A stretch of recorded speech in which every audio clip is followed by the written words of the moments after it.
High বলে সম্বোধনা করলে? আরে এর মধ্যে আছে আধুনিকতা। আত্মসালামের মধ্যে কি কোনো আধুনিকতা আছে? সেকালের সব কথাবার্তা এখন কেউ সব চলে?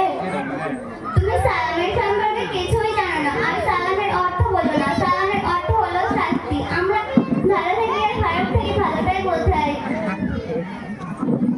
আরে সালামের যে অর্থ আছে সেটা আমি জানতাম না। আর এইসব শিক্ষা তোমার মা বাবাকে আমাকে দেয়নি, তাই এটার মূল থেকে ওটাও আমি জানতাম না। আচ্ছা, সালাম কে কাকে দেবে?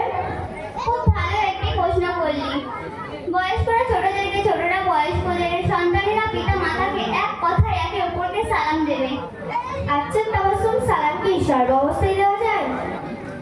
সালাম সর্ব অবস্থায় দেওয়া যায় না। যেমন নামাজ পড়াকালীন, আযান চলাকালীন, কোরআন পড়াকালীন, কান্নার কলাকালীন সালামের জবাব দেওয়া যায় না।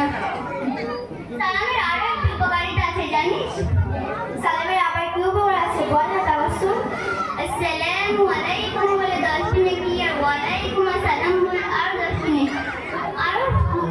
আরো উপকারিতা আছে, যেমন পরস্পর শত্রুতা দূর হয়, পরস্পর সম্পর্ক বাড়ে ও আল্লাহ খুশি হয়।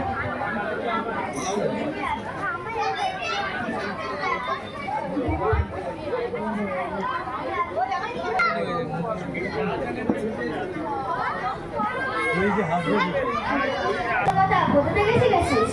আমি পড়া দক্ষিণ পাড়া আম্বাজান খাদিজা নবীর মক্তব থেকে শিখেছি। তোদের মক্তবে কি আমাদের ভর্তি নেবে?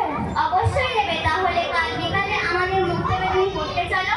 ইনশাআল্লাহ। আসসালামু